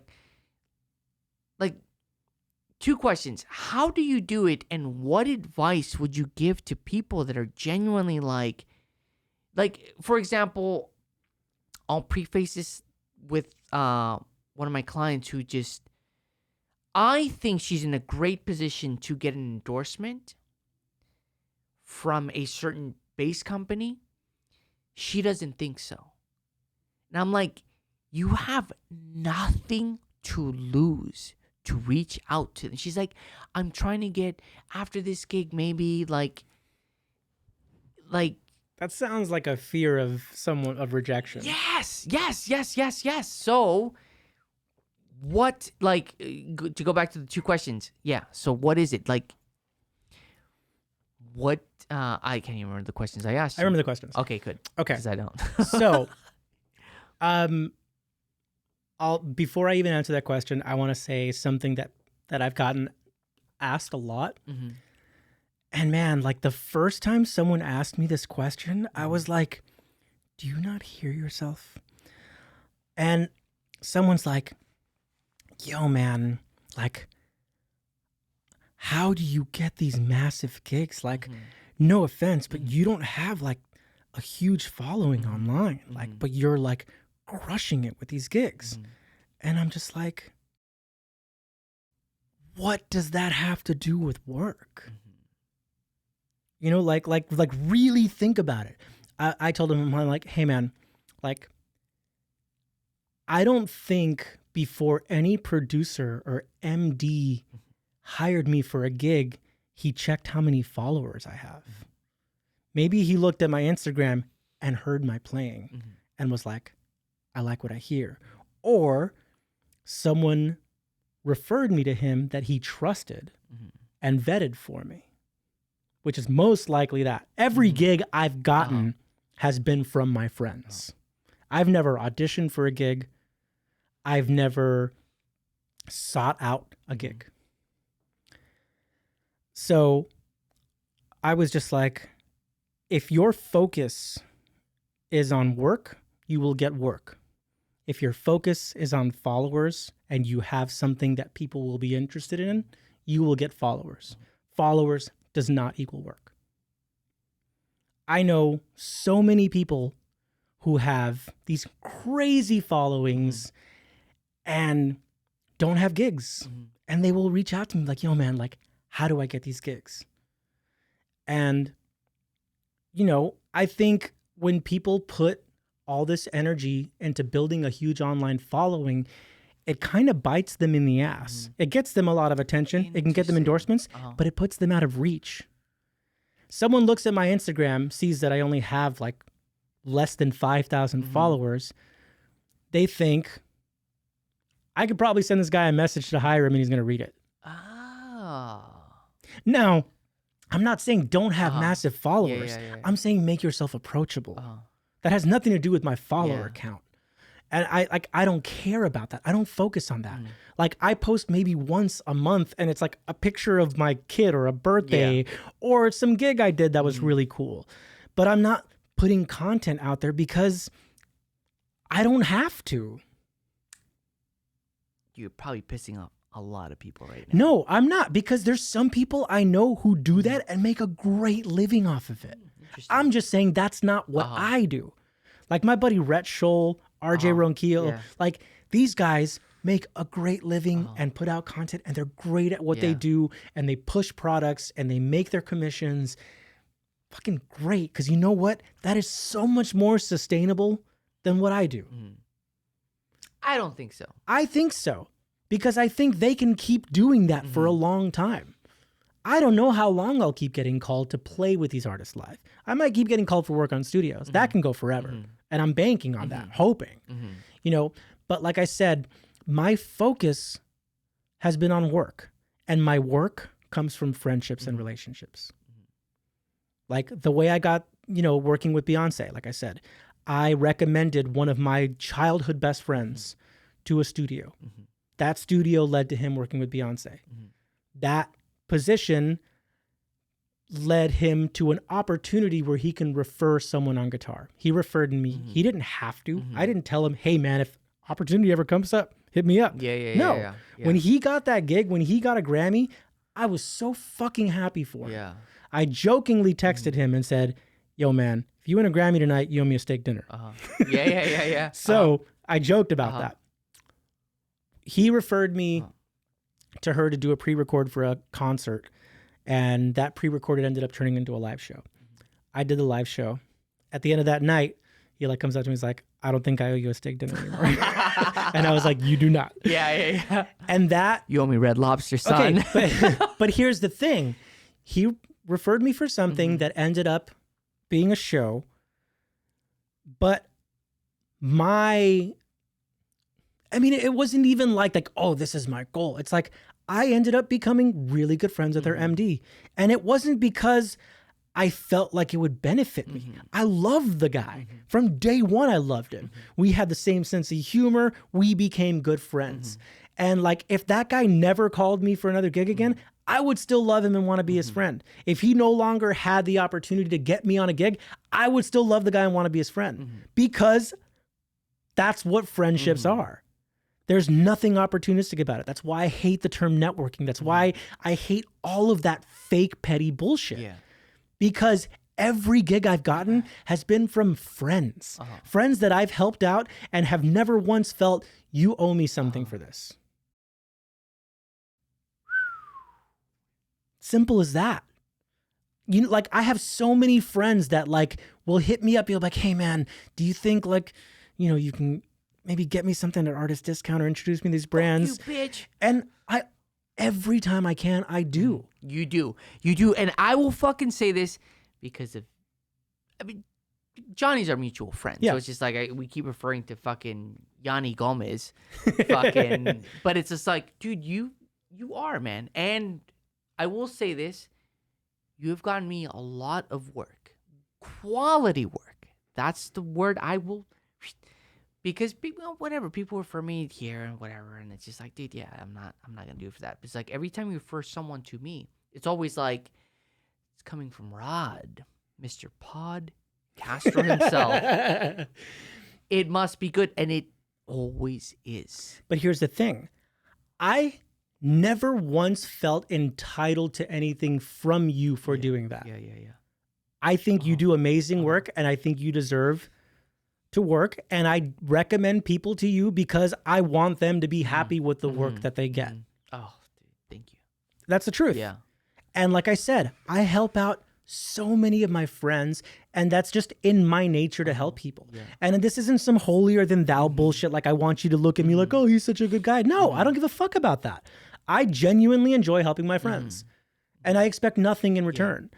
And I think because of that, things happen. And I don't do that for things to happen. That's the whole thing, is the root of all of it isn't to benefit me. Yeah.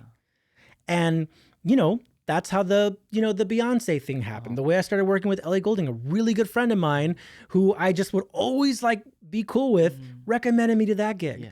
And then the reason I stayed on that gig is because we became friends.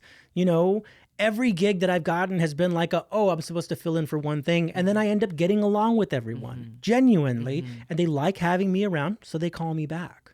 Bootsy Collins, I met him on a flight. We were literally on the same flight to play Rock in Rio.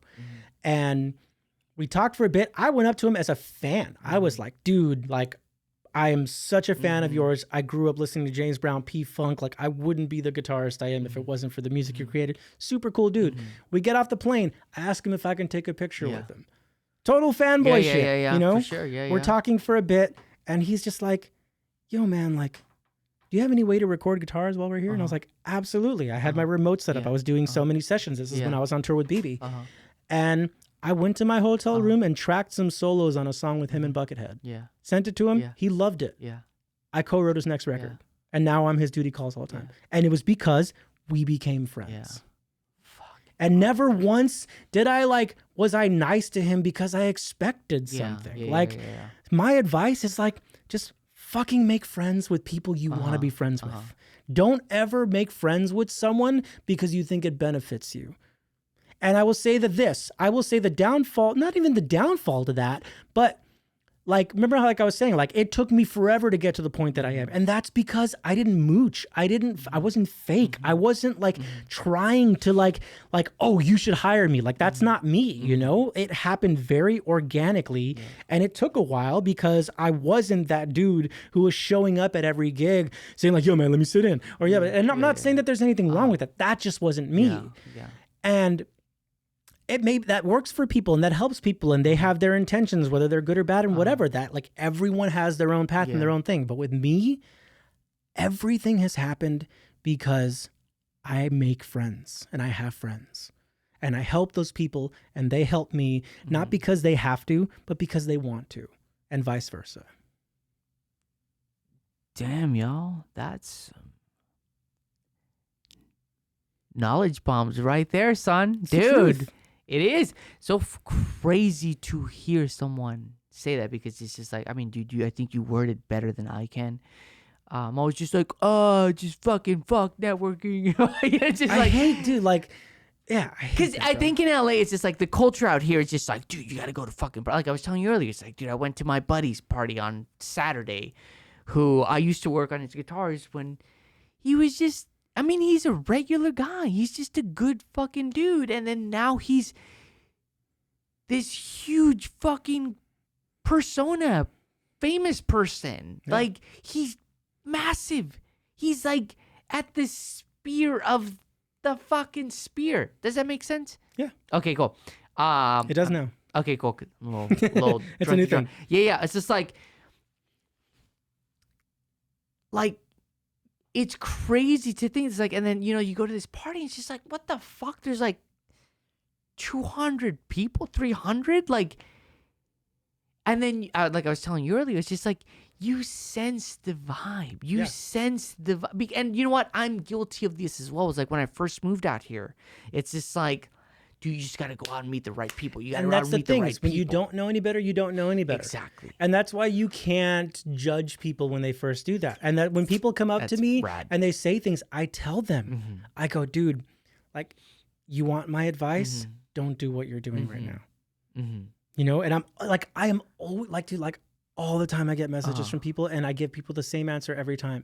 And I go, I hope you listen to this and I hope you do this because this could benefit you. Now, here's the thing. It's you can't just take that advice and go make friends with everyone and expect your career to blow up. I would say that's 50%. Yeah. The other 50% is work on your craft, be ethical, show up on time, be professional, be over prepared. I show up to every gig feeling like I'm going to be the least prepared person. And more often than not, I am the most prepared person. It's a good nugget. That's a good knowledge nugget right there. I will, to go back to the Katy Perry audition fiasco that I did. The gig that you got? Yeah, the gig that I did not get.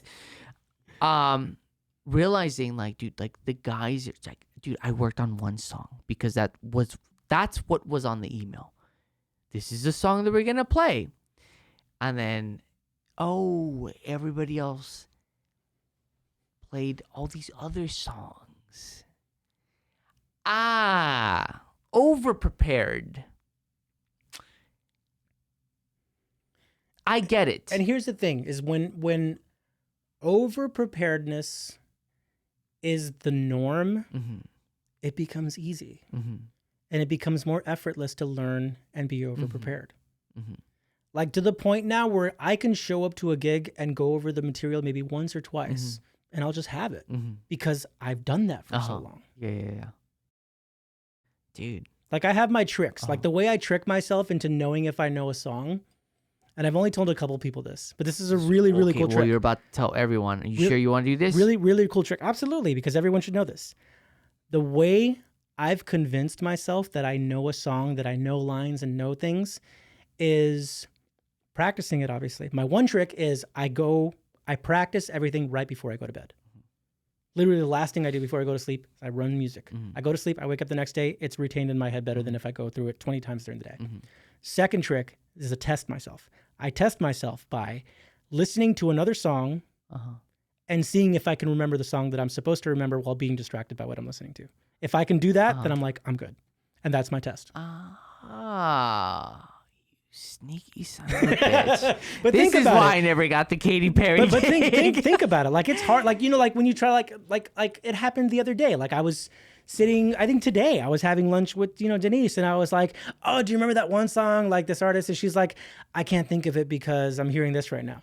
It's like, that's a perfect example. It's hard to think about another song when you're listening to a song. So if you practice something and you can literally sing it in your head and let the memory of that break through whatever's around you, then you're good. So that's how I test myself on stuff like that. That's pretty fucking good, man. This is why I would be terrified. And that's my wife texting me. Where the fuck I was like, where the hell are you? Yeah, You said you were only she's going to be like, there for an hour. Girl, we're fucking How long have we been here? wasted. We've been like 2 hours now? Chris, how long we been going? About 2 hours. I feel like I should call my wife. Who's going to listen to this for an hour and 45 Dude, minutes? there's some person that's trying to make it that's like gonna try and be like, I mean, dude, this is a crazy thing because towards the end, I hope that the people that stuck around understand that like that was it. It's like I'm trying to do a thing where it's just like at the end I ask for like advice and like, you know, like the golden nugget that like people should take. The thing that you wish you would have known when you were 25. Well, the preview for the podcast could be the golden nugget. And dude, you said it, and it's crazy because I feel like even like, you know, like fuck, like I learned some shit. I mean, dude, I wish I would have heard this when I was 25 when I first moved out. I wish someone told me this when I was 25. So would it be that? What would it be? That. Sorry, I got a burp. Burpee Gomez over here. Dude, Johnny's gonna watch us and be like, his face is gonna be pink. This fool, man. His face is gonna match his guitar and his straps and his clothes. But no, dude, it's honestly like I think it's quite amazing, man. You're so against the grain as far as to like what people think, and I don't mean this in a disrespect, like what you should look like, what you should be, where you should come from to do the gigs that you're fucking doing, man. And like I think you've just it's crazy. I mean, you know, the proof is in the pudding, man. Like, dude, you're killing it. You're literally, it's crazy to see your Instagram. It's just like, this fool, this fool's doing this now. Damn, this fool's got this fucking, you know, like he's working with this company now. Just like, but it's badass, man. It's Thanks, really man. Fucking cool. And I have experienced a little bit of that Rod Castro effect with me, like the people that you've sent me. Everyone's been super cool. Everyone's been really generous, and they get it. You know, it's just like they come here and they appreciate, you vetted them. You know, and it's just like there is so much to be said about, I don't know, just staying true to who you are as a person, and it does pay off. I think the thing that it took me a little longer to realize it was this, that like I'm like you. I hate the word networking. I think it's just because it's so broad and it's poorly defined by a lot of the people that you meet when you first get into the industry. It's like, oh, gee, you gotta go to this party. You gotta network, man. You gotta meet people. And it's just like, and now being out here for almost like 12 years, understanding, oh, that word actually means friendship. Honest, genuine friendship. Are you willing to be my friend for maybe till even the day you die? Where it's just like, this is a long-term commitment. Yeah. This is not like yes, I work for such and such, and yes, I know such and such, but we're just friends. Like, appreciate what I do, and I'll appreciate what you do. And dude, for sure. You know, it's just like where I feel like a lot of people out here, and I'm guilty of it, dude. I'm guilty of like meeting people. It's just like, oh, you're Incubus's manager, yo, check this out. You know, like, I know you came for me for like setups and things like that, but check out my band, you know? And then like realizing, dude, you don't do that, man. It's just like you build relationships with people and you hope for the best. And like you say, man, like I karma is a real thing, man. Karma, it's just like, and now I feel like I've really internalized that where I'm like, fuck it, man, dude, it's cool to see like kind of like young up and coming like techs, and I'm like, dude, I'm excited for the day that I can fucking send Chris on a fucking tour around the world, you know, teching for whoever, like not expecting anything in return, like, oh, this is rad. This is cool, you know? Like, anyways, I'm drunk. But yeah, no. I think that was a good way to cap this. Right? Podcastro. This is the Podcastro episode. This is the Podcastro episode. If you listen till the end of the episode, first of all, congratulations. Second of all, there are some golden nuggets in here, man, that I feel like people really fucking need to hear this shit because it'll save, dude, it can save people. I wish I would have heard this when I first moved here. Like, you genuinely, honestly, dude, you threw down some golden nuggets, man. Thanks, and man. I think it's going to help a lot of people. The 3 people that actually listen. Seriously, man, thank you. Where can people catch your shit? What you up to? What's going on? I'm on Instagram. It's I am Rod Castro. Okay. And that's pretty much the only thing I'm active on. Okay, right on. I dig it. And what you got coming up this summer? What I got coming up? Let's see. What can I talk about? Ooh. There's a lot of stuff I can't talk about. But I just worked on the music for a movie called Spirit Untamed. It's coming out on DreamWorks. It just came out. Okay. I just worked on the soundtrack for Fast and Furious 9. I didn't know there were 9 Fast and Furious movies. That's a lot. That's a lot of Fast and Furious movies. Just did a Disney film called Growing Fangs on Disney Plus. Worked on the score for that. Did like some Rodrigo y Gabriela shit. It was cool. Bootsy Collins record just came out. I got to co-write some of that with him. Live stuff coming up with like BB Rexa, Natasha Bedingfield. I mean, just like a lot. For sure. It's hard to keep up with everything. Real quick, one last thing. Sorry, everyone. If you could give one golden nugget with the endorsements, because you are a ninja at it, and I don't even know how you do it, what would it be? For people that are wondering, like trying to get endorsements, working with companies, like any advice that you could give to them? Same thing, man. Like my favorite endorsements and companies to work with are the people that I've become friends with who are the A&R reps there. How do you meet them? NAMM or like just kind of like jam card stuff. You know, like Gibson, I met them at a jam card thing, and Ray and Beth, they're like amazing. Strymon, honestly, like a lot of these companies, I just go to their websites, go to the little contact us button, click on that. I just send an email. I say, hey, this is what I do. I love your products. Here's my one thing that I will say. Never endorse a product that you don't absolutely love. Don't get an endorsement for the sake of getting an endorsement.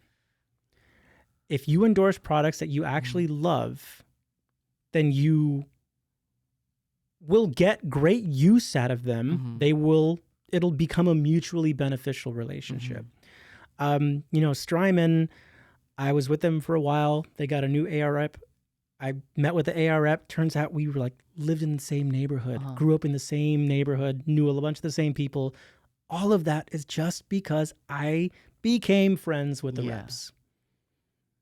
You know, PRS, Win, I was hanging out with him all day. I was there for like 2 hours today. We were just hanging out, talking shit. I love the guy. I have a great relationship with him because I have a really good friendship with the reps. So the same rule applies. Friends. But only be friends with people that you actually want to be friends with, because fake friendships is the worst thing. There you have it, folks. Fuck fake friends. Actually, that's a BB Rexa song. Is it? Yeah. Damn it. And dude, you're a fucking king, man. I love happy to be you. here. I Love look you, up man. to you, and it was a pleasure. Thank you for coming to my little shindig and course. talking shit, Dude, we throwing put a some dent- knowledge bombs. We put a dent in that bottle. We did put a dent in that bottle. It was mostly Chris. It was mostly Chris. But dude, how awesome is Chris? Chris is a He's good great. dude, huh? Yeah. A phenomenal guitar player as well, by the Oh way. man, I want to hear you play before we leave. And yeah, man, no, seriously though, dude, thank you. And I mean, I'm excited to see what else you're going. And I know you've been doing this for a minute, Same but with you, man. I'm Dude, thank excited you, to man. see all of this. thank you, man. It's like it's because of you guys, man. Honestly. I like seeing my friends shine. Likewise, dude. And seriously, I hope somebody out there takes this information, runs with it. And if you're having any doubts, fuck it. Do your thing. Take this man's advice. Take my shitty advice. And good luck to y'all. I love you guys. Any last words, Rod? Para la gente. Para la gente. I love families. Hell yeah, man. Yeah. I love families now. All right, Wait y'all. till you have a family. Oh, dude, I'm excited. Y'all, I love you. Muchas gracias. Take care, De guys. verdad. Peace, y'all.